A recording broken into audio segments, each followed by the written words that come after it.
Yes, people. What's going on? It's Eagle Talks Football. We're back again with another video. Hope you guys are doing well. Today, we're going to be talking about Manchester United versus Arsenal and how we are now back top of the Premier League table, doing the double over Manchester United, scoring one goal in what was a cagey game where we didn't do enough to score more goals to keep the goal difference up.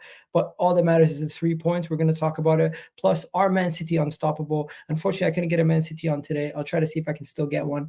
Chelsea, we got to talk about Chelsea as they're looking like they're back and they might be fighting for that European spot. We got Ches in the building who's going to be talking about that. Spurs win a game, and could they get a backdoor entrance into that Champions League spot? But they would need to beat City first, which would help Arsenal. 2 + 2 = 4. Could they help us win the league? We need to find out. All that plus more. And Rack, he's going to be playing Aston Villa. And that has a big part in the title race too. Because if Aston Villa lose, Tottenham might have something to play for.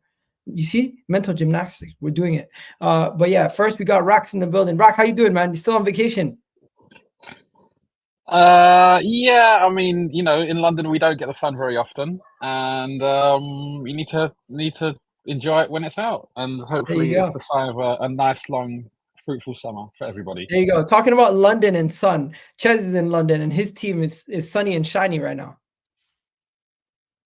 You're on mute, bro. You're on mute. Yeah, I'm gassed, man. 3 runs in the bounce. I've been on the show for a while, so shout out everyone in the chat. There you go. Big up Ches, man. And then we also got Monty and Kaz in the building, Manchester United fans. They don't seem that happy. Kaz, you seem upset, man. How you feeling? I'm just thinking if what's it called? If Rax talks shit, I know exactly where he is. I know somewhere in East London that he is right now. Just saying. East London, indeed, man. Indeed.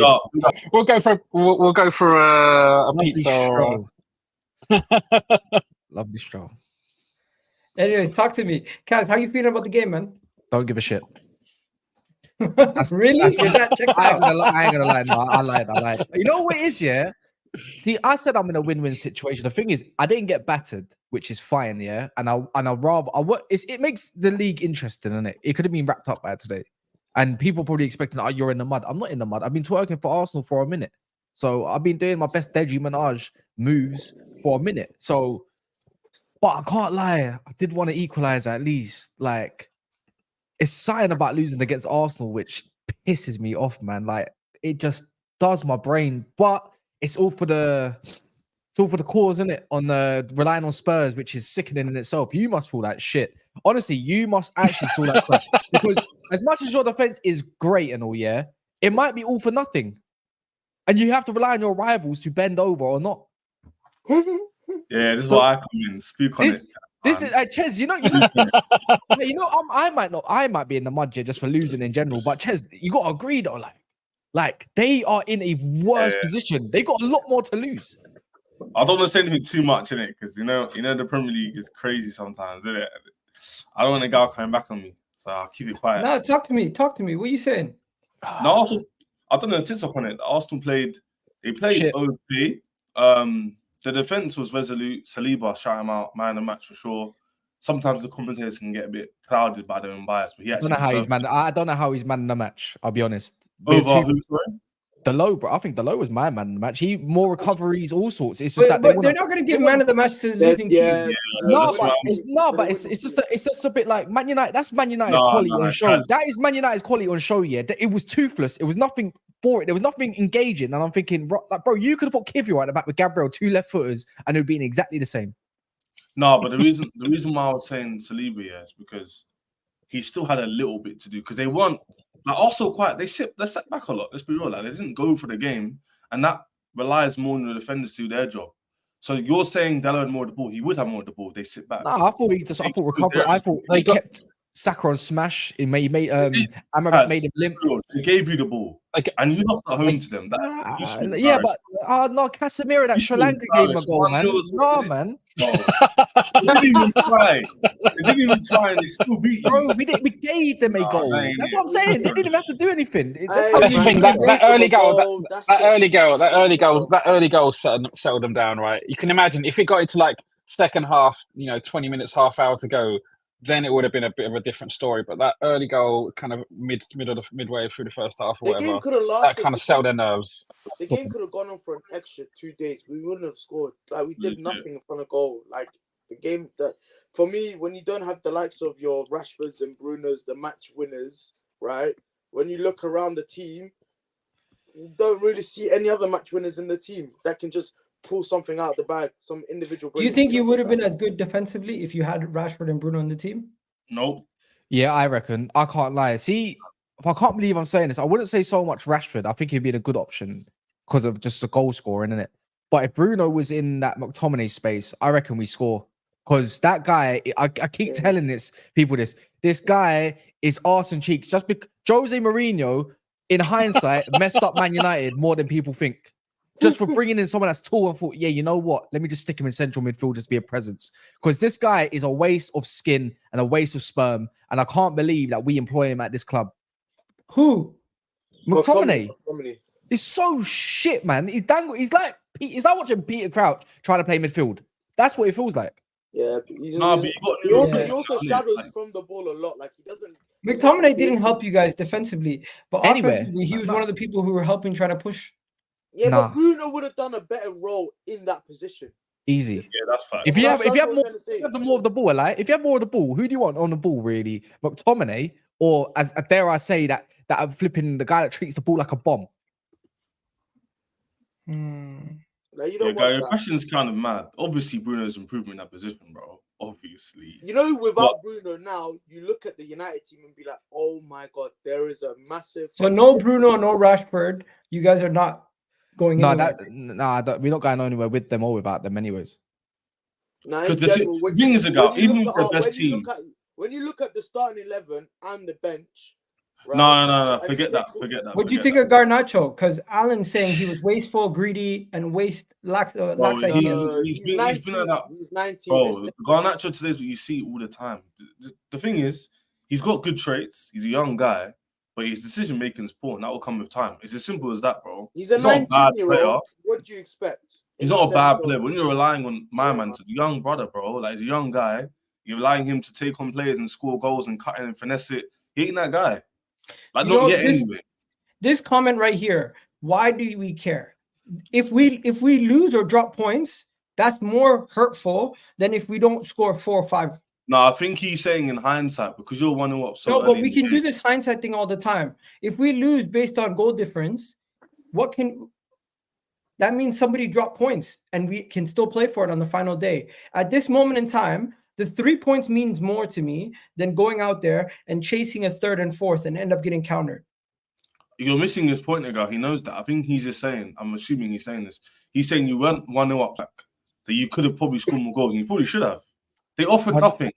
There was a 20-minute period, like 15-20-minute period after the goal, after we conceded, where we was on the ropes. Like there was a couple set pieces where we got caught out. Your set piece defending did well. I think that's why Scott McTominay was on the pitch. Still. I don't remember him defending anything. I'll be honest. It looked like it was Amrabat. Everything was near. This was Amrabat's best game I've seen in a while. Yeah, it's crazy. 75 minutes in 13 games since Feb, since he's come back from Morocco international duty. That's disrespectful. No wonder why he looked more balanced. I think with Amrabat as well, he's not going to be here next year.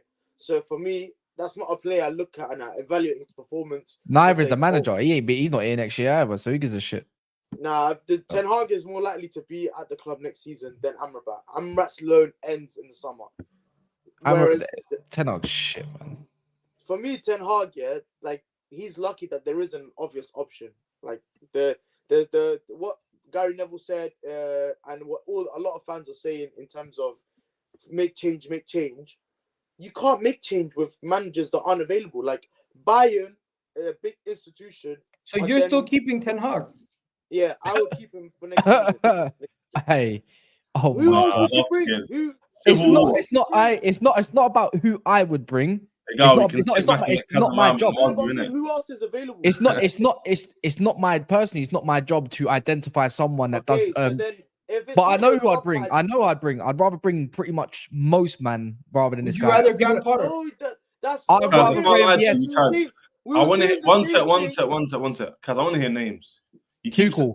Hansi Flick. Wait, what do you mean? How can you say no to a guy that's won Champions League and stuff? Let me ask me a question, brother. Let me do your job for you. Let me do your job. I lied. What are we doing? Go on. Let answer the question. No, wait.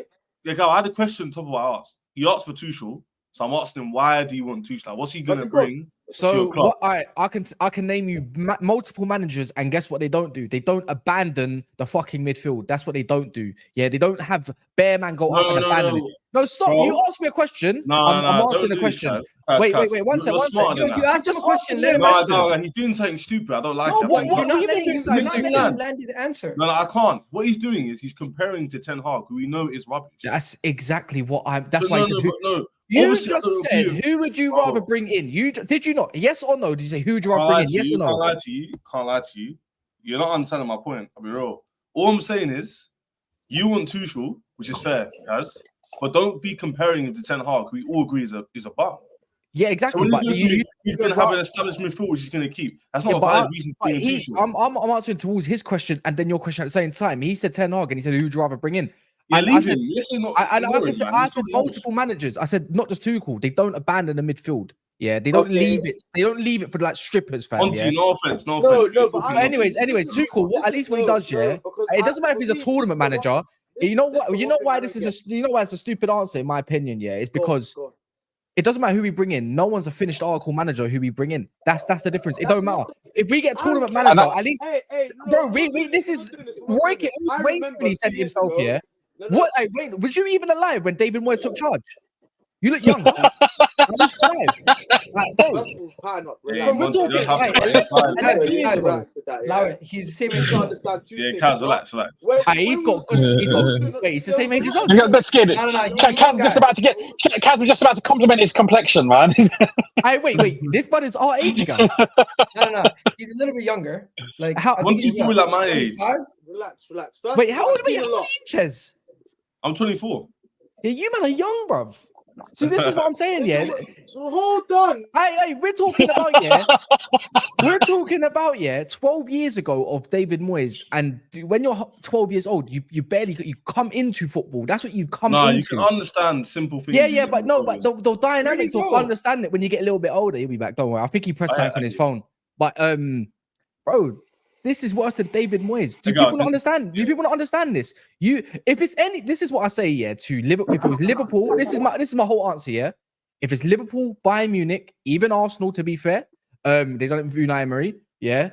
Any top club, they're not keeping this manager, bro. Top clubs get rid and they replace with something fresh. Replacements, I hear it, but at the moment there isn't a super replacement. So I'm not trying to hear nothing. Yeah, the manager market. The manager market is difficult. Said you look like Chong. So that means we should just stay with our guy. This guy, we should just stay with him. But every time I've spoken, he's cutting as I'm speaking. So how does that make any sense? You say a lot of things, Chez. Yeah. So hold on a minute. Chez today. Safe. Who's speaking to, Monty? Me or Kaz? Yeah, we don't look the same, bro. Listen, Tuchel is a cup manager. We bleed the same. Well, in cup competitions. In domestic league competitions, we've seen him with Chelsea get to Champions League, but he hasn't challenged, he hasn't pushed on. And that comes down to his limitations as a manager over a 38-game season. In a cup competition... so you're agreeing with me? Can't say that. In a cup competition, he's elite. In the league, we've seen his difficulties and his limitations. I'm looking at Ten Hag, right? And I remember when Ten Hag was being appointed, we was hearing so much noise and hype and so much positive talk because there was a clear replacement after the Ragnick and Oli and the whole debacle. There was a clear identified target that we said, let's get this guy. Right now, fans are saying, let's get rid of Ten Hag without saying no convicted names. You're looking at. I can give you a convicted name. I'll give you another one then. How about Hansi Flick? The guy that's won a league. Guys actually won a sextuple. How about that? Yeah. So you only gave you one name, by the way. The thing is, it doesn't matter. Just because Ten Hag, there's no convicting names, as you're saying. It just means we should just stay. That's like staying with an ex.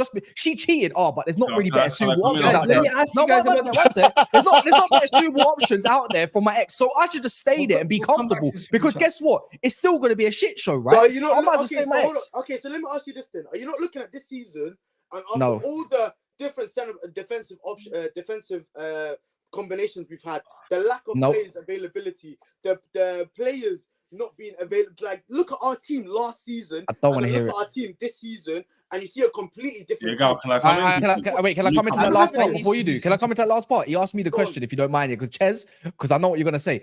Chelsea have had more injuries than us, yeah. Newcastle have more injuries than us, by the way. Yeah. Okay. Tottenham at the start of the season had 0 backline and still gave it to City, by the way. And guess what? They don't even have a Harry Kane. So on that notice, when I want to hear injuries, I can give you leeway, but at the same time, yeah, you still abandon your midfield. And second of all, he abandoned principles. He also brought it. We needed a DM, yeah, evidently. You brought in Mason Mount and you sanctioned the money for Anthony when they gave us Diaby, they gave us Elise.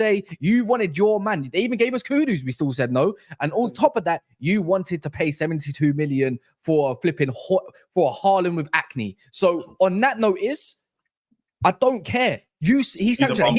You know what? You know what the maddest part is. You know the maddest part is. The maddest part is, yeah, is that he looked a guy that likes technical ball. Looked at his squad. He had a cup. He had a good season, even though the end was terrible. He said, "You know what's going to work with Casemiro and Bruno Fernandes? Mason Mount.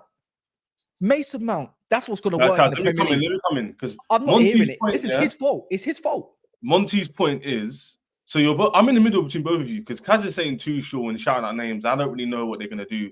This team is depleted. You need a whole new squad. Bro, this ain't the Tuchel kind of team, in my opinion.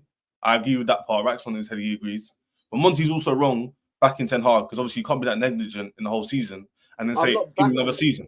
So my thing is, he has to go. Monty, the thing is, he has to go, yeah. But when Kaz is shouting and doing samba in the corner with his dress on, talking about Tuchel, what? I'm not too sure, innit? Hey, you like that? You don't have too sure, innit? You know. Hey, I can't resonate with that one. I was thinking he was talking like Cat Williams talking about dresses. I was like, what? Anyway, wait. That's me and my dress on. No, yeah, what the hell? Why are you talking about? But you know what is too cool? At least he brings stability to the. You know what it is? I know this is going to be it's more about your game. No, you know what it is? The first thing he does though. The thing is, but that's why I want one. I don't mind the one game a week thing to identify a certain style. Yeah, one thing I know I'm going to get with Tuchel is the last thing on it. Is that I know he's going to shore up the defense and going forward it's going to be a little bit different and he don't abandon principles. His style is his style. Ten Hag abandoned his style. Let me ask you guys 1 second quickly. There's a super chat. Let's respect the super chat. ATM asks if Bruno was playing, Amrabat would play the 6. Do you think you guys would probably have a better result? You know what? Right. He wouldn't have. McTominay would have been.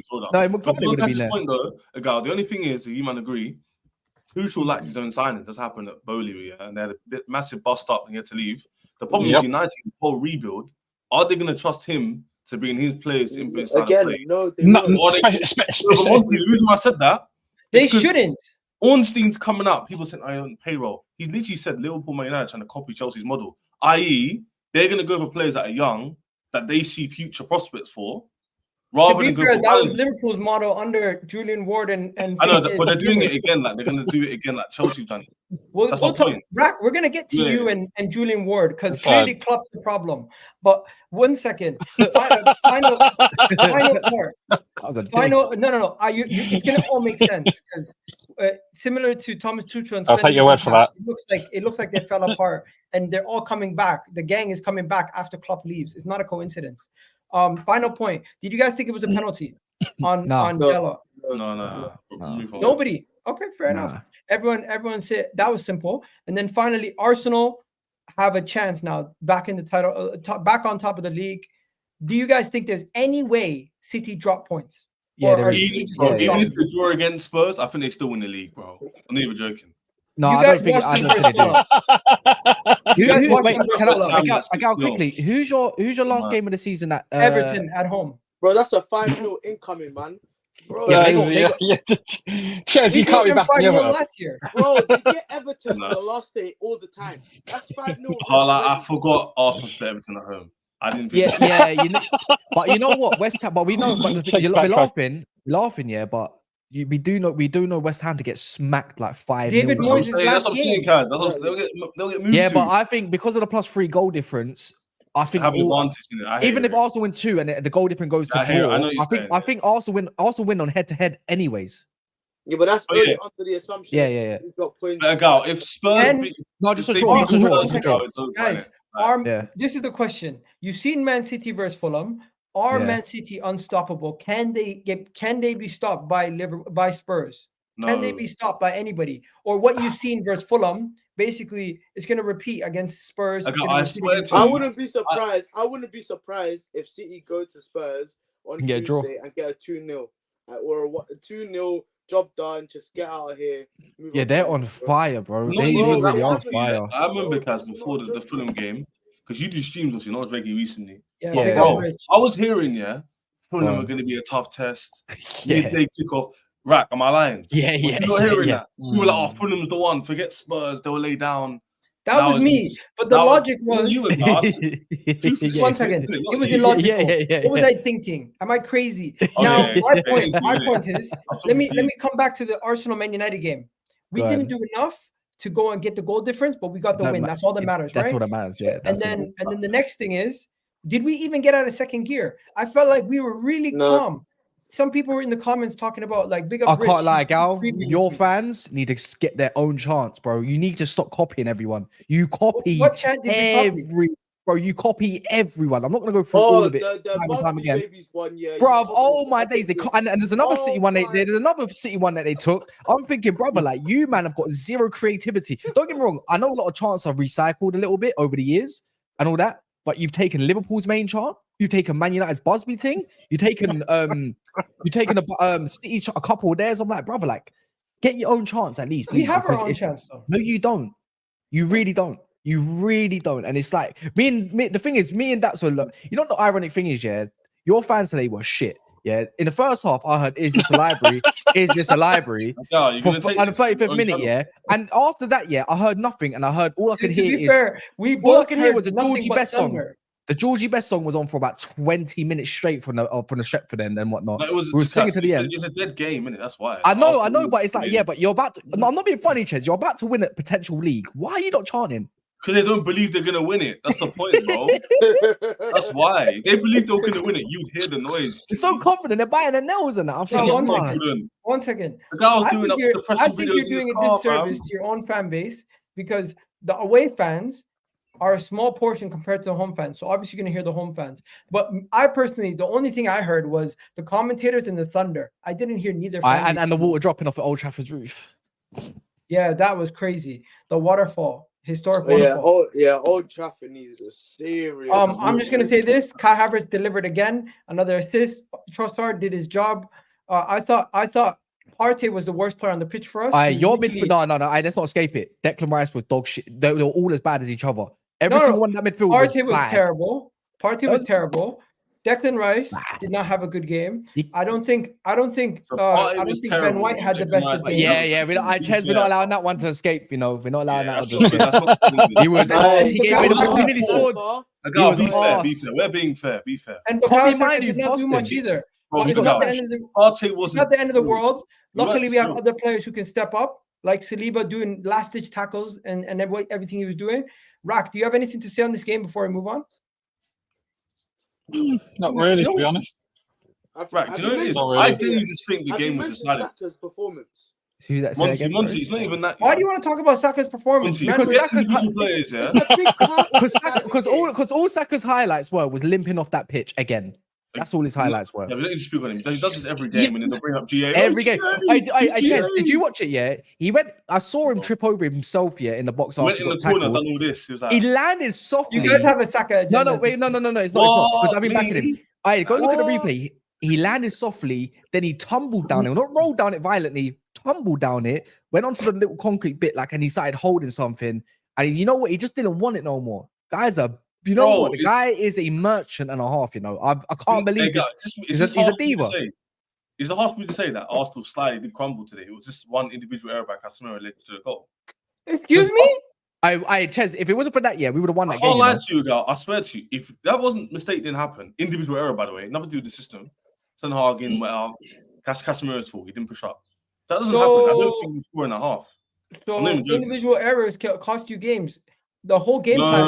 No, you completely misjudged my point completely. I said if the individual error didn't happen, which could be eradicated next game, for example, yeah, That's happens in sport. I didn't see you scoring in the first half. If you don't score in the first half, you don't know what's going to happen in the second half, right? So you don't think we were threatening at all? No. Not really, no. I think it was Like, by I design. don't remember. Even when, bro, Monty, even when they scored, you man had possession. It was you man were creating the half time. Who? No, there was someone. There was one. Declan Rice's shot. I genuinely think. Maybe. 1 second. I'll keep it real. I agree with you guys. We did not play our scintillating best, but I don't think we needed to. It was literally just to win, get out of there. Win, get out of there. Yeah. Understand that Arsenal don't see too many victories at Old Trafford. It's not a place where we can just rock up and say we're going to. Yeah, I'm not hating. I'm just saying that you asked for opinions of the game. That's Arsenal's Invincibles. I think they won 1-0 or 2-0. At best. I think in general Arsenal were quite comfortable. Like they were never really that stressed. Yeah, they weren't. And it'll be. This is what I mean. It would have been interesting if it got to like the 60-minute mark and it was still 0-0. Because at that point, it would have been interesting to see whether they come out and try and be more expansive and take that gamble. But actually, the early goal gave them because you can talk about United. United probably weren't going to score more than one goal. So if they once Arsenal get one goal, the absolute worst they would get is a draw. And to be honest, they've only conceded, I think they've only conceded one away goal all year. So in the north, I think from the Midlands upwards or something like that, in the north of England or something. Mad. The commentator. So as soon as they went 1-0 up, they were serious favourites to win. Yeah, Arteta wasn't animated today at all. He was not bothered. You can kind of tell, like, I think he was a little bit nervous. Arteta but also knew he's a booking away from being suspended in his final game. So he you can still be animated on the line. You just don't argue at the refs, in it. You can still slag your players off or something. If I was him, he wasn't stressed. He kind of had the game in the bag. When the early goal went in, he was like, just sit back. You look like you know who's shaky. I don't rate him. Yellow. You're right. David Raya. Is it just me or does he just don't something about it? Like it's just not comfy. No, he's just not comfy. He's not a world-class goalkeeper. That's it. What? No. But the problem, people look at the Golden Glove. Yeah, but the hair got that as well. No one's saying he's world class, and he's still unemployed. So 1 second, nobody's saying he's world class. What Ray is doing is he's just doing his job well. He's being marked by a good defense, man. People do results-based analysis. They'll see your team in first. They'll see 14 clean sheets, and I'll hear shouts like, "Oh, he's the best goalkeeper." No, it's the centre backs. No, but even your whole basically, my point is, it's your structure. It's not even just your centre backs. You know, the fact you got Rice. There's no need to slander the goalkeeper. By the way, Onana was amazing today. I'll give you guys credit. Onana balled out. I mean, he made like 2 saves. What we doing? Those were amazing saves. One of them had a good game. Onana had a good game. Bro, he made 2 simple saves. Onana should be making. He was average. He didn't do anything good or bad. That's what I'm saying. He didn't do that. He just done his job. But I can't lie. You're missing my point. I'm not hating your car. I'm just saying your players are going to get overrated. You don't want to give him credit. Wait, pause. It was only 2 years ago. Gabriel was a bozo, and now he's a world-class centre back. My point is the system helps your players. That's not an attack. It's just a fact. Take Gabriel and put him in Chelsea. He's not doing Gabriel G. Facts. That's what I'm saying. So Ray is the average goalkeeper. That's why Kaz is saying he looked average, because he is average. I didn't say I wouldn't say he's average. He's not. I don't really care. I don't really care for an argument about a goalkeeper at this moment in time when our whole defense is so good. You can make the argument about any player. But if you can make an argument about any player being a system player. No, but if you don't win the league, you have to look at your players to improve on them, no? I don't think the goalkeeper is the problem in why. No, but I never said the goalkeeper. I said in general, we can't just. You know what's crazy? I think we have the best defense, but I still believe we can improve on our defense. Get a better. That's what I'm saying. You look at players and go, "Oh, no, you got Timber. No, you got Tim. You still got Timber to come back, but then again, Arsenal's never seen him before, Kaz. Worst Arsenal performance still beat Man United. Timber. No, Kaz. You know why? Because I've heard you say with your own mouth, we can't judge in Nkunku. We haven't seen in the Premier League. No, I never. No. But I think Nkunku's gonna. Nkunku's gonna be good, man. Let's be real. Like he's dope. But Timber's gonna. I like him. Timber improves that back line. It depends on what kind of game they want to go for, but I think Timber improves that back line. All right, guys, we're gonna wrap this section up. I just want to say this quickly. Arsenal have won their 3rd successive game against Manchester United for the first time since 1998. Arsenal have now won at Old Trafford for the 27th time in their club's history in the top flight. And Manchester United that have it? now registered their 19th defeat in all competitions, making it their most since 1977/78. Ten Hag in though, right? Like you should keep Ten Hag though, because guess what? We can't get a better version of our ex, so we should continue with our ex. We should continue to stay with someone that should be our ex. That's according That's to mental, no? 19 that's defeats in a calendar year. What's your name? Sorry. That's In a, half, calendar, in a calendar Listen, year. you know, we all In need a- to understand. There's a lot of season. No, in a season. Season. My bad. Okay. All right. Wait, I is was my going to say maths wrong? nice. That's half. Bro, my math's wrong. That's half the games now. No, that's all competitions, No, bro. all comps, That's but it's Champions not- League. Oh, FA Cup, League Chess, Cup. go look at it. It's not far off, G. Because if we lose another 2 games against Newcastle, that is not far. How much is it? Bro, they have 14 defeats in the league. I've been Oh, not yeah, I hear it. far 16's not you far know, off. I hear it. Aki wants to keep 10 on in, you know. Like, we should keep him. When you look at the team is not a great team. As You it can- at the moment. Yeah, but you can have one. He's You won can have 14 games. That's mad. You can have one summer window, and that can change on its head just like that. You can get 3 good players, and it's highly unlikely. Well, I No, can't no, believe no. Monty. He's still standing Bro, there like right. Thor. No. defending Ten Hag. So in my opinion, Go on, Cass. no, I said in my opinion, all you need in this squad is to play the correct players and not play the wrong players. In my opinion, I think there's been a lot of that. Hence why I think if you go to one game a season and I don't care about Europe too much, it's because I want to develop an identity. I think Tottenham, weirdly enough, can show a blueprint. Yeah, and I think even Chelsea, with all the injuries that they've had, they pretty much had a bare 11. You can establish an identity and continue off of that. And you don't need the best of players. They got fucking Conor Gallagher, for fuck's sake. Sorry for swearing. So on my, I just so want to say anyways, this, though. no, Guys, but my opinion there is you can develop something easy. I'm not even joking yet. We ain't had a left back, and I guarantee, but I think a right winger, a proper DM, and a centre back can change the whole outlook of a team just like that. If you get fresh finger, and all of a sudden you look like a decent team. And I just want to say, big up ATM. Big up ATM. Go on, do your thing. Arsenal performance still beat Man United. That is true. And guys, we have 292 of you guys. Do me a favor, hit that like button. It's absolutely free. How do we have over 200 people and we don't even have 30 likes? Do me a favor, hit that like button. It's free. And also, sorry, on YouTube we have 130 of you guys. Do me a favor, hit that like button. It's free. It doesn't cost a penny, and it helps out the channel massively. Now, I just want to spend 2 seconds on City, guys, because they had a great performance. Gavardio scored 4 goals this season in the Premier League. That's the same amount as Gabriel Jesus in the league. Like, people have been saying, wow, really? You're kidding me. Gabriel Jesus got 4 league goals. Yeah. And then you have Foden. Foden's the favorite to win the Premier League player of the season. But there's shouts saying that he shouldn't win it because he's not their main like guy. It should be Rodri, but he wasn't even nominated. And then the last thing that everyone's saying is you just can't expect City to drop points at this point of the season. They just mentally they're switched on. The only time they drop points is when they've already wrapped up the league. Can I just say something quickly? You mentioned obviously Gabriel Jesus, and you also bought Alexander Zinchenko last season. And at the time, part of the reason for your title challenge, the whole narrative around it, was Zinchenko and Jesus have brought the winning mentality to Arsenal, and that's why you challenged for the league last season. And really, we found out that wasn't really the case. They come in, they were mildly above average players. People like to see what happens, and then they construct a narrative around it, when actually that's not really the truth. Arsenal were a good why, team. Right? When it comes to the Havertz debate, which is why I don't shout and say sorry to him. He's not doing anything different than what he does now. He's in a different team.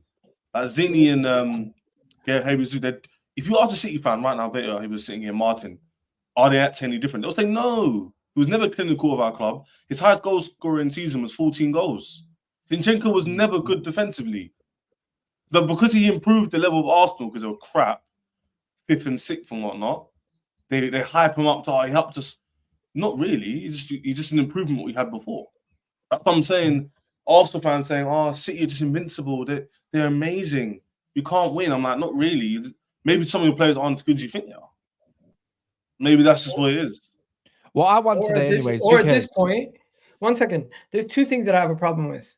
At this point, we need other teams to help us out.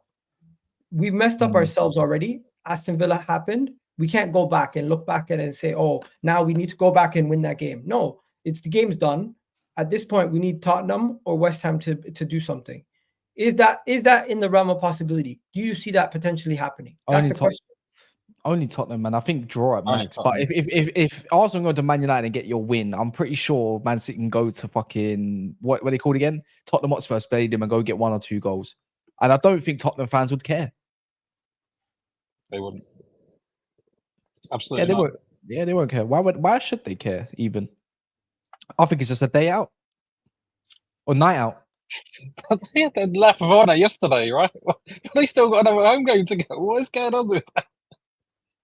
No, the reason why they did the lap of honor is because it's their last weekend home game, and the midweek game is at like 8 o'clock at night. So you can't really you can't really do a lap of honor at the nighttime because people are not going to stay there till 10, 11. Sure, I kind of get it. You know what I mean? Still, it's a weird. It look, was right? funny. Everyone's It was questioning funny, but I guess the City section, there's not much to talk about. You guys believe Foden should be Foden should get Player of the Year? Because Easily. if you didn't see, I posted a video on We Twitter. don't care about stats.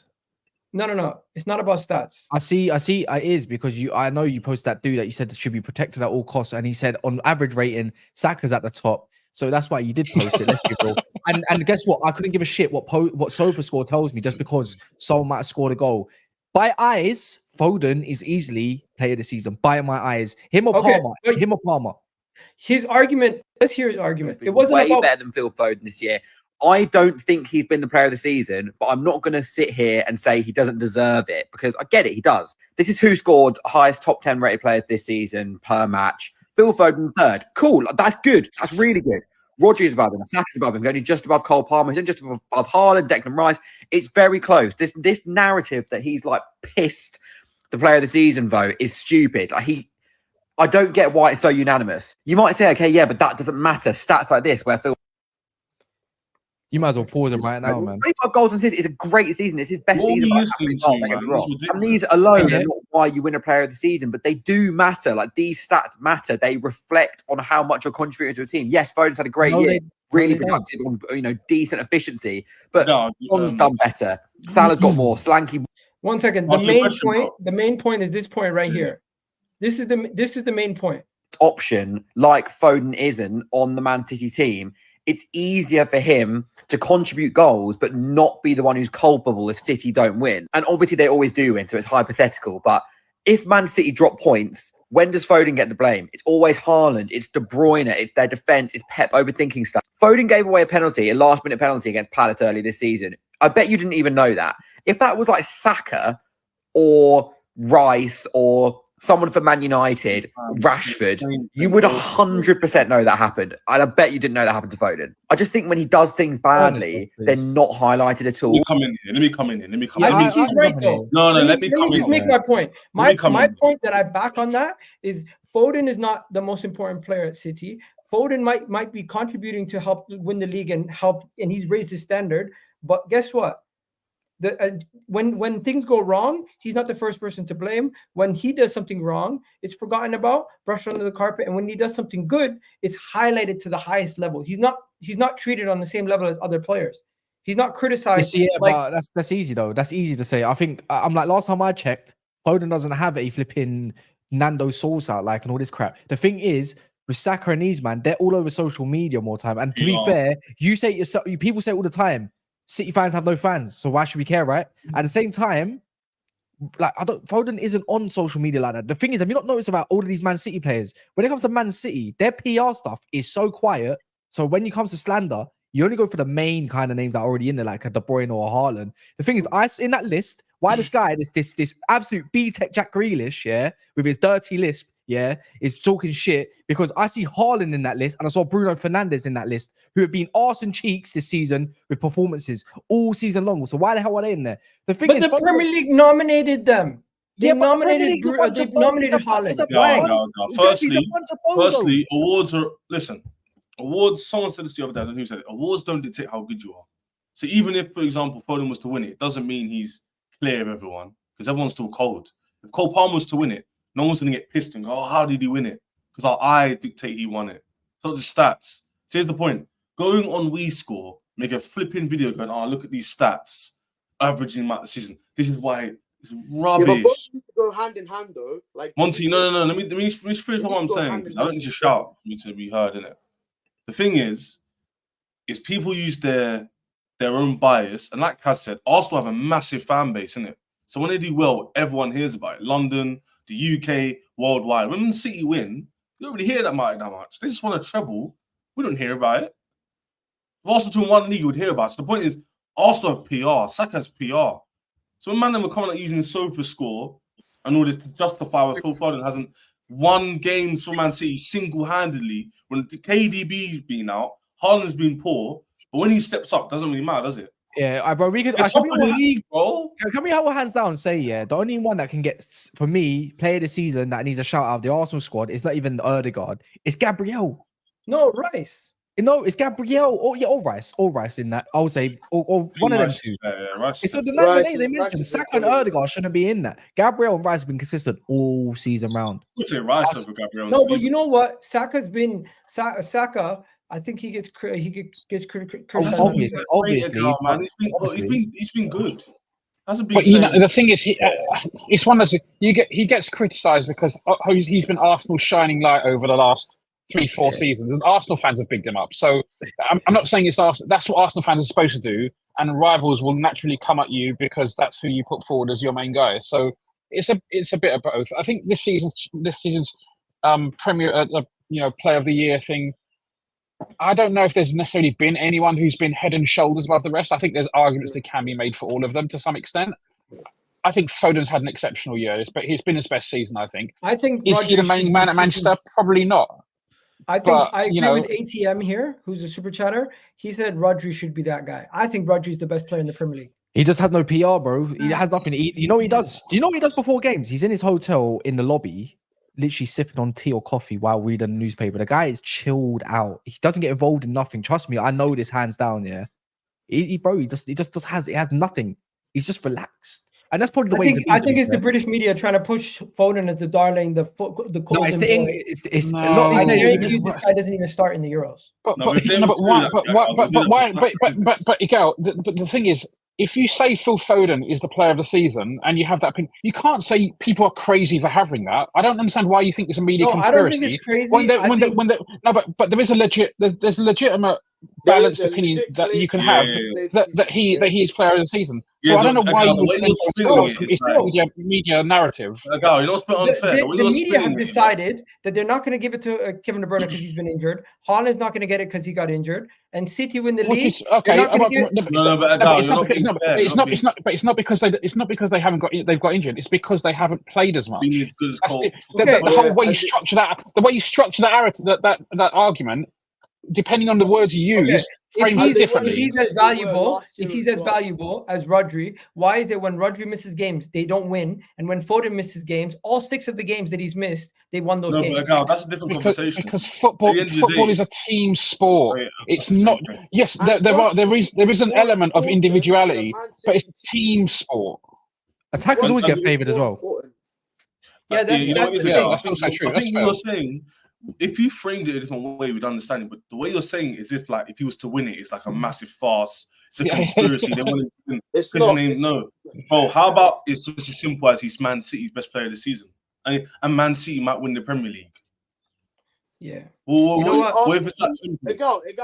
Also, yeah, you guys put Saka in that realm. You forced a lot of these narratives and conversations when you compare the elites of the elites. You want to put the Sakas, the Ødegaards. When you look at Man City, they've already got their established world-class players like a Haaland and De Bruyne.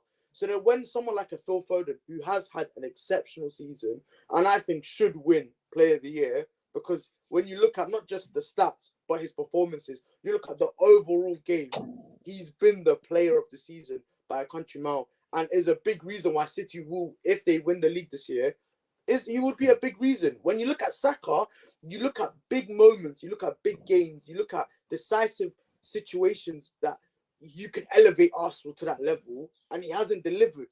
So now when you look at Saka's, a lot of fans, especially in the beginning part of the season, they were saying Saka, he's not having great performances. Arsenal fans were saying to themselves and saying on social media, Saka is not performing to the levels that he was in previous years. But then all of a sudden, the end of the season comes, you look at the numbers, you're like, QGA, facts, Monty, see? Facts. bro, like you have to look at the entire course of the season. There was like 3 Well, Monty, 4 you know what's months. mad as well? He's comparing Phil Foden and Saka. Cole Palmer is more of a case to be Phil Foden and Saka. Yeah. And I agree. And he's not even, and I wouldn't put Phil Foden and Palmer the same level because he's doing entire races. My man's doing it. Yeah. 100%. But he's more comparable than Saka is to Foden. Yeah. Palmer's talking to Foden today. He ain't talking to Saka. And it's just He's doing way more than Saka. I'm sorry. Like you said, Palmer is only because the team that he's playing. It's only because yeah. we were fighting for top 4, bro. Is a stronger argument player this season. Yeah, 100%. You're lying to yourself. You're in denial. Gal, there's 3 other panelists who don't support Chelsea. I ain't gonna lie. Rubbish. You're in Also, denial I'm if you not- think I'm Cole Palmer not gets gonna in. lie, yeah. Don't do that. Even the season, bro. I seen Foden put it top binners, yeah, against Real Madrid. That's the and whatnot. Do you understand? That's the level.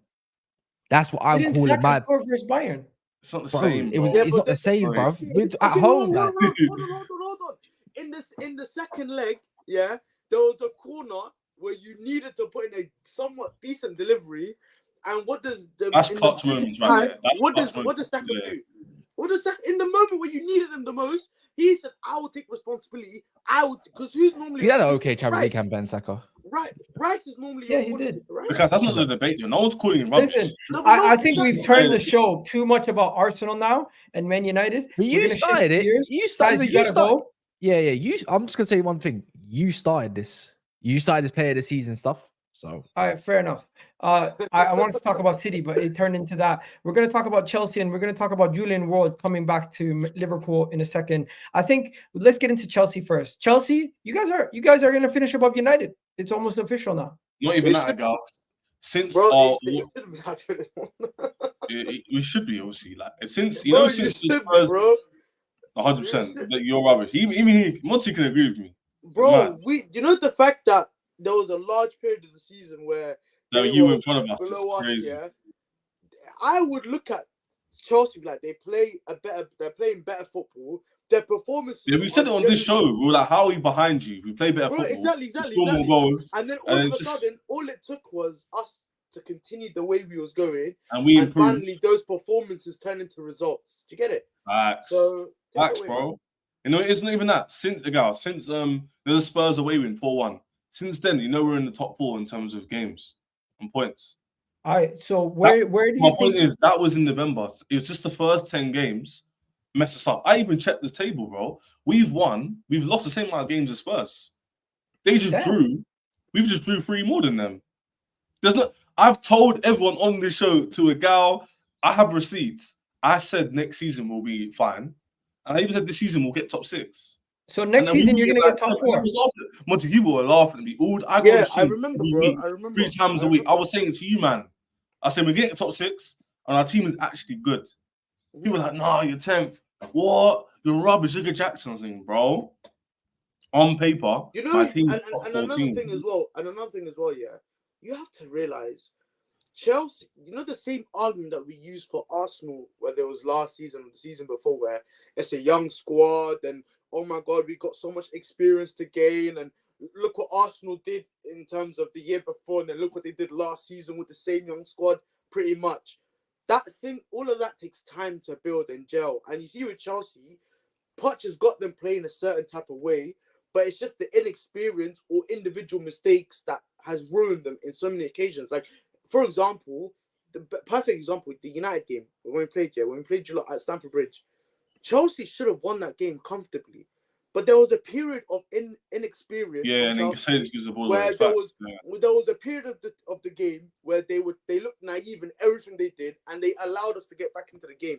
So and on top of that point, the mistakes. Yo, 1 second. You got Chelsea fans saying we were crap against Spurs. No, but obviously I'm not. The thing is, we was crap, but our mentality showed through. The mentality showed that we're not back, but we've got a different kind of mentality now. Am I lying? 2 months ago, what's we your lost mentality? Yeah, you would have lost the game. 2 months ago, we would have lost that game. Yeah, 100%. You get what I'm trying to say? Now we're in good form. We're playing well overall. Not yesterday's games. I agree. I watched the whole game, but our mentality said second goal.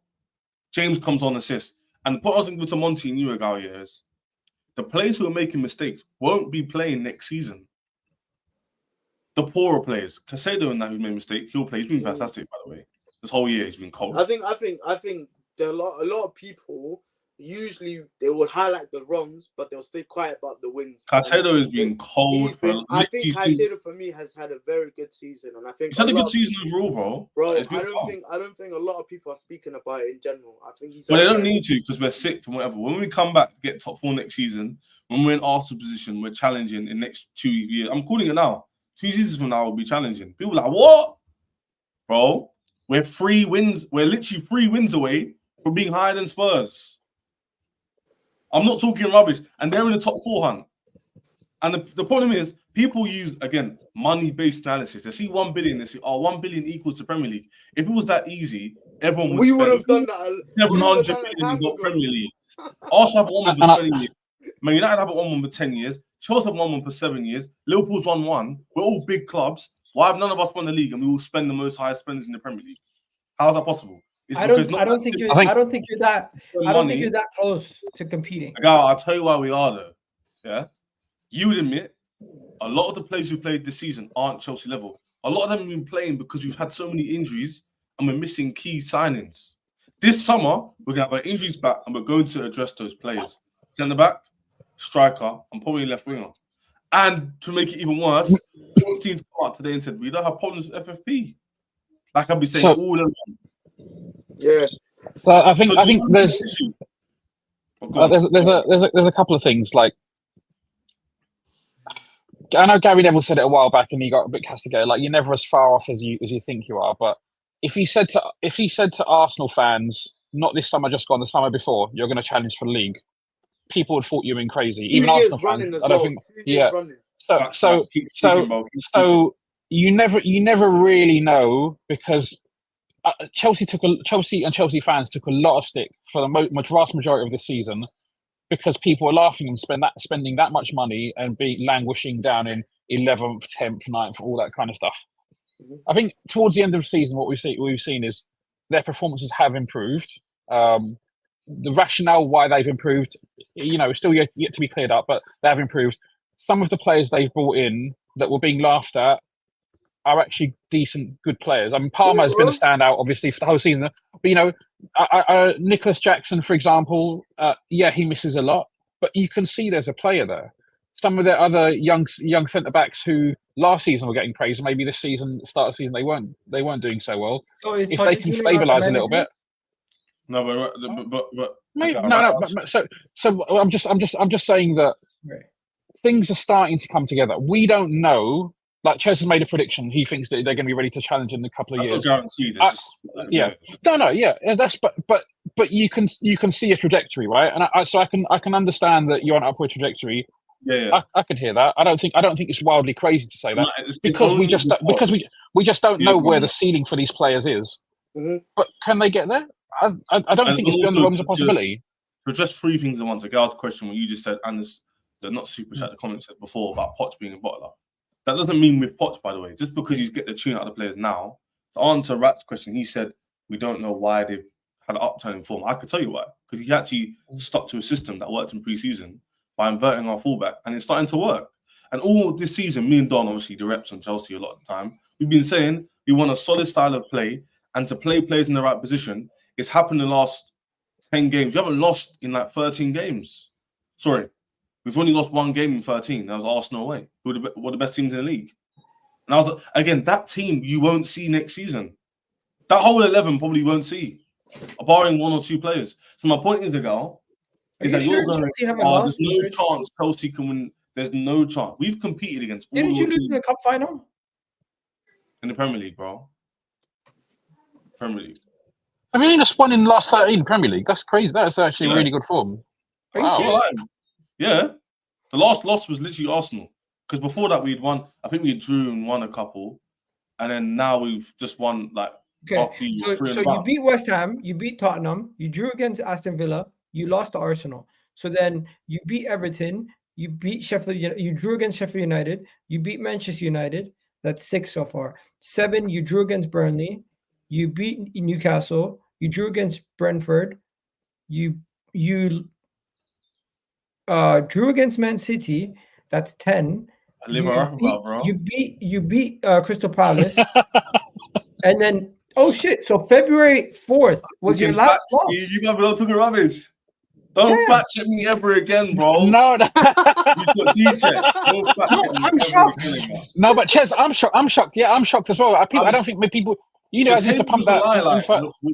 You guys need to speak about this more. What the hell? Because the problem is because it only took us from what, like 10th or 11th to like 8th or 7th, because of how bad we did the first 10 games. Since November people look away, at that position. since the Spurs away game, we're in the top 4. You look at all the teams above Chelsea. Yeah, and they're also being consistent. They're also dropping considerable. Yeah. So now it's like leveled out a bit. Yeah. And the thing is this year, since the Spurs away game, we won 4-1. Yeah. We're top 4 in the league. Pot said it, the first 10 games messed us up. Those loss against Nottingham Forest, the Arsenal draw we should have won. Those games in the summer messed us up. Now we're paying the consequences now. Spurs were the opposite. They done well in those 10 games. And now that's why they're what? I think 8, a lot of people, one of us. So a lot of people started the season giving overwhelming amount of praise to And, which he was deserving of praise because of the start that they had. But it was going for me a bit over the top. And then now, when they had like 27 out of 30 points or something like that, or 27, 28. Exactly. Yeah, now, it was crazy. like, which I'm is not hearing the same amount of energy or talk about And in that regard. When it's like, and Monty, it's a reverse effect for Chelsea. Chelsea beginning the season were laughed at. Yeah, and now everyone's like, the thing is that there's a middle ground between all of it. Spurs are where they should be. Chelsea are probably, in my opinion, we should be top 6. Like, I'm not gonna lie, the football we play, the players. Cole Palmer this season has been like, bro, 10 assists and 21 goals. That's bro. Yeah. That's ridiculous. But you know how crazy that is. He's in the last year. No, it's crazy, Chaz. He was your second choice, right? Because you wanted Elise, right? And then you didn't. The Elise deal didn't go through. You guys want to know something crazy? Last year, Chelsea scored only 4 more goals than Sheffield United did this season. Because we scored 38 goals last season. So Poch knows how to get the best out of the attack. And they scored 73 at this point. Which has would you give Poch next season? Like, are you? I didn't want to get asked the question. They should. Right, got me. Give Poch a team. No, I can't remember whether I asked you this or not. I can't remember. I think I was in the girls' team. I think I told the girl. I spoke to a girl on my own channel time ago that I wanted him out. Well, I didn't want him out, but I was close to it. Then I wanted him out after the Sheffield game that a guy read out. We drew back to Sheffield and Burnley, right? Learning curve. Now I'm like, I can't lie to you. I have to be objective. If he was to win the next 2 games, he would have been like what, 6 wins in a row. Hasn't lost in like 18 or like what's that, 15. That's quite good. That's a good platform to enter next season. You know, like we're talking last week. You get him a striker. I know they're not going to get him Osimhen because even Arsenal games, 105 million, 300k a week. It's not going to happen. You get a Sesko or something or Hercules. Oh, if you get Sesko, you get a centre back, and now the season's looking like that's outstanding. What's in Arsenal 2.0 way? All of a sudden you flash in the pan and you touch hand for the title. But I'm saying. You become more competitive. There we go. I don't see James coming back, Lavia coming back, Carney coming back, Enzo coming back, Nkuku coming back. The list goes on, and we're still in 6th. There has to be a trajectory upwards. And if the manager can implement style of play and fit the players in, then why can't I see my team get top 4 next season? Like, why not? Listen, you know what? We talked about like Spurs malaise. If that continues now for the last few games of the season. And then they go into next season, coming off shit form at the end of this season. Then there's a whole cloud over the club, right? Whereas if Chelsea, if Chelsea win their last few games, like you say, they go in 15 games unbeaten, winning their last 6. Then they immediately go into next season on a positive mindset, right? Just the Arsenal. Arsenal, remember the season before last year, guys. Correct if I'm wrong. You end the season off good, and then you had a good pre-season where you smacked up Chelsea 4-0. And then some of your fans, not all of them, like 1%, were like, we're going to win the league. And they would have got laughed at by me, by all rivals, by them. And then look, and now 2 seasons in a row, you've got through. So to say you can't challenge, you're looking at things like too current, isn't it? Like things change. Football changes bare fast. Like Arsenal 2 years ago, we actually ended the season bad because we didn't get top 4. No, I'm saying your pre-season though. And he had a start. He still had a style of play, y'all. It was a positive season for you guys. It was just the ending that was a problem, and it seems like with this season as evidence, it's been somewhat sorted out. You know? Hey, facts, I hear it. Yo, who's playing music in the background? Not me, man. What the hell? Oh shit! There's an advert from that video from one of those things. Anyways, my bad. Monty, you say hopefully you guys couldn't hear it. Anyways, let's go to the last part. I want to move off Chelsea, but before we do that, I just want to say one thing. They had a good game. They had a good comeback. Let's see how high they can finish this season. We'll speak about them and looking forward to it and doing a review. I'll get Ches and another couple Chelsea fans on and do a proper Chelsea review show. So we'll save that for another show. But I want to talk about Liverpool before we wrap up. Liverpool, guys, is it a coincidence that Julian Ward and all these guys are coming back now that Klopp's left? Look, I'll put that screen back up for me. I won't respond to it, but honestly, Ches, if we get a UCL spot, you still taking? I would love us to compete in Europa League. He's saying that because we always go to games. Now, facts, bro, 100% want to go Europe. I want to go to games as well, man.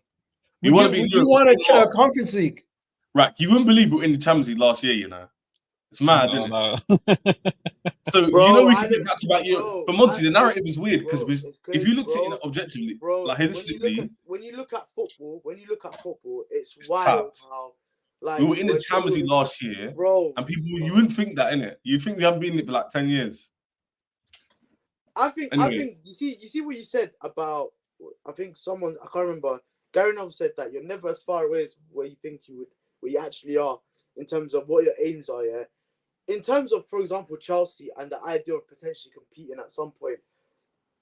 Competing is just consistency. Can you consistently perform to a certain level and get results over a period of time, which it looks easy, but obviously we all understand consistency is tough. It's tough, especially we've seen it with United and Chelsea. We have struggled. Well, Chelsea have got consistency. Bro, but last 7 years we've won the Premier League, bro. It's been tough. No, but I'm saying consistently we've been we struggle. Like United, I trust them over a one-off game more than I trust them over a 38-game season. Because I know United in one game can deliver. Look, what the Liverpool FA Cup game is a perfect example. I haven't seen us play to a height, play to a standard since that game, post that game. And that goes to show you we are a typical cup team. Because I know the guy needs to move on, but does he mean Europa Conference League here? Does he mean Europa League? All right, guys, let's bring it back. I think he meant Conference League. I want my passport stamped next season. No problem. You might get that. You might not get that.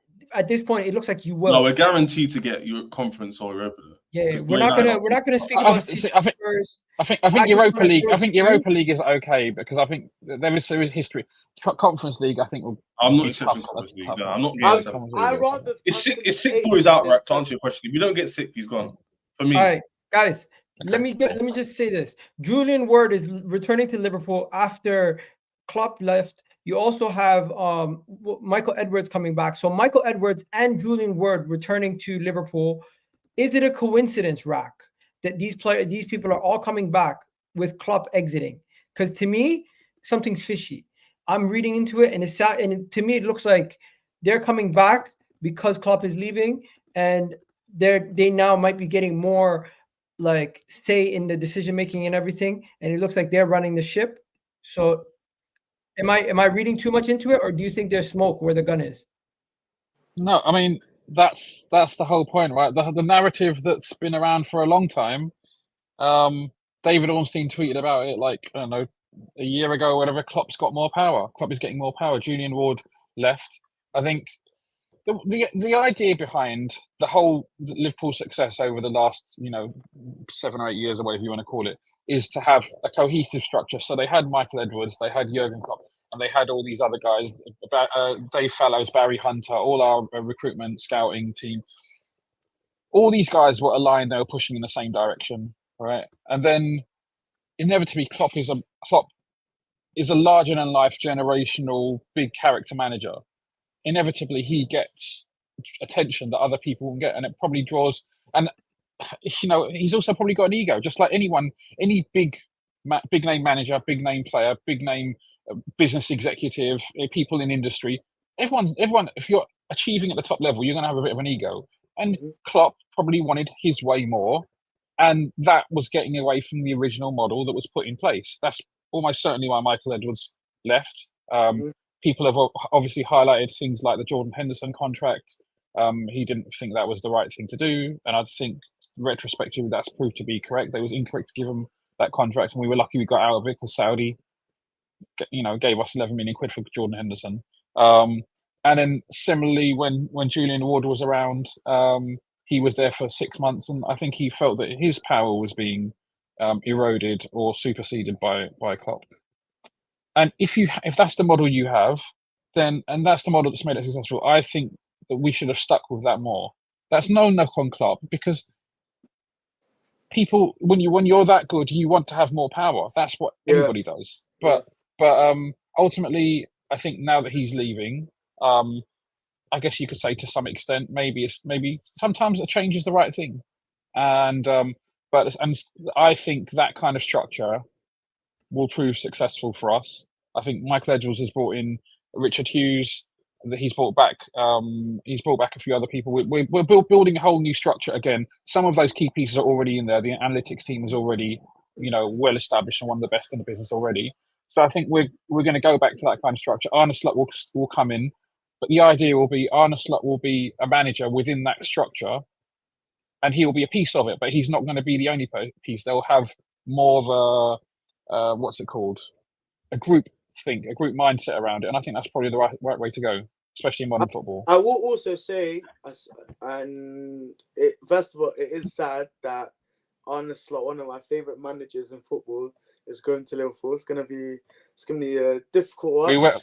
We welcome him with open arms. It's gonna be crazy. It's gonna be crazy. But I will say, I think the biggest positive or benefit I could say with Michael Edwards bringing the team back in, essentially, and then bringing someone like Arne Slot at Feyenoord, you have that system. Like, there is a clear hierarchy, and it's not like the manager dictates things, because Arne Slot's only been at Feyenoord for 3 seasons, has achieved a success that is beyond what we would have expected because of the structure in place.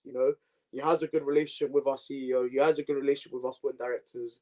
That's where he came from, so it only makes sense. So you're a Man United and a Feyenoord fan. I heard the hour. No. So is he your manager now? Is he your manager now? Is he going to be your manager next season? Feyenoord was my local team growing up. I know, this kind of stuff. But anyways, no, but it only makes sense that you bring that type of manager underneath that structure. So not only did they get Gakpo, but now they got Slot. 2 people you love. I like Gakpo in a national team jersey. It's like Maguire in England. Like, Maguire performs well when he's playing for England. Gakpo is the same when he's playing for the Netherlands. He's very, very good. Right, you because all these people coming back and they have a good record, obviously, your club, are you not excited, but do you see a lot of you can resemble what happened with Klopp under Klopp, or do you think the direction will be completely different? I know it's tough to call, but Klopp's gonna leave a big hole. There's big boots to fill there, right? But I think the best thing we can do is bring back some of these guys who are part of that success, because part of the success was undoubtedly because of Jurgen Klopp, undoubtedly. But part of that success was also the backroom staff support team, the scouts and the manager, the scouting team, the analytics team. All these guys, they all played their role. So if we lose Klopp, but we've got all these other guys who are still there, then I still think we've got a big potential part of the success.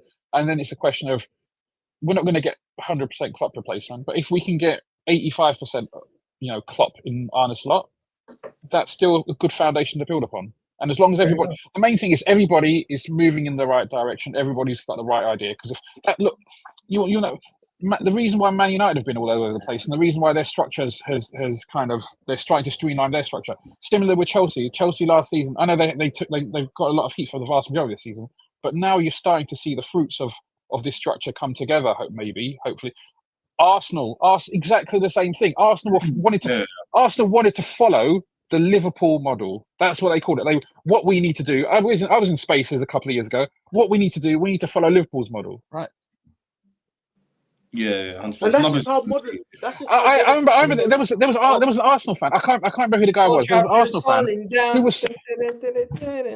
There was a guy, an Arsenal fan who I saw in Spaces. Right, he was writing messages to Edu's son, criticizing Edu for the recruitment. Like, we do some crazy things, but you kind of got to let these guys do what they do, and then you can judge them on it. Edu's son responded. He said, "Fuck off." Did he? Oh, okay, all right. And so he should, really, because you got no right. You got no right messing. You got to wrap it up. Ches looks like he's getting tired. It's nighttime where you are now. Monty's been here for an hour, more than an hour. It's a record. We got to go, guys. Long story short, Liverpool, you're gonna beat Aston Villa. Yes. You should. I need you to beat Aston Villa, because then Tottenham might have an opportunity to still get top 4. And if Tottenham get to see the light at the end of the tunnel, they might be like, you know what? We're professionals. Our careers are short. We need to win every game to try to get Champions League football. Why am I going to ruin a year where I could play Champions League football just because a rival can win a league? Did you see the top? Do you guys think that makes sense? Be honest. Hold on. Just, if you're a professional footballer, did you see the Tottenham supporter group come out and write a statement to say, by all means, we're saying just be professional, but understand the implications of potentially losing or winning against Wait, did they actually do that? Yeah, bro. But guys, no, they didn't. Expect this on Tuesday. I think it's Tuesday or Wednesday. No, they didn't. Players, they came out and said understand the repercussions of that. Tottenham, what? It was the supporters group. It's going to be the trust people, isn't it? It was like a trust. Anyway, you know what it is on Tuesday, on Spurs. Football players in the Premier League are all good players. They earn a lot of money because they're good at the profession. Right? But they still need to play at 100% to get results, especially against Man City. All it is, they'll play at 75% and they'll lose. They're not going to not play. Exactly. The extra yard and tackle they would usually do, there's not going to do it. And then when they concede, you won't hear anything. If they score, the fans won't celebrate. I tell you that as a fact. If Van de Ven scores header from the corner, no one's going to say a word. So, I can't lie. If you're expecting the Spurs to like put a performance, I think if City score, the whole stadium celebrating. Let's get one of that one. Ange won't be like, oh yeah, I want you to pay 70%. He's still going to be on it, but the players themselves probably will be like against Chelsea. Do you watch Chelsea game? They did not try in that game against Chelsea. Like, if you saw them, I watched the game. I saw them. Madison shoot. Ange Postecoglou makes a vow that Tottenham style and vows that they will take the Man City test serious, regardless of helping. Yeah, he will, but the players won't. That's the problem. Yeah. And by the way, that's the PR way of saying it, bro. Come on now. Yeah, he's not gonna come out and say, you know what, guys? Can you guys show this letter? Where is this letter? We're gonna. Where's this letter? I'm shocked. Bro, it was all over Twitter. I was dying, that statement. I was like, what the hell? It's probably real. Let's be real. It's probably real. No, they hate your club, innit?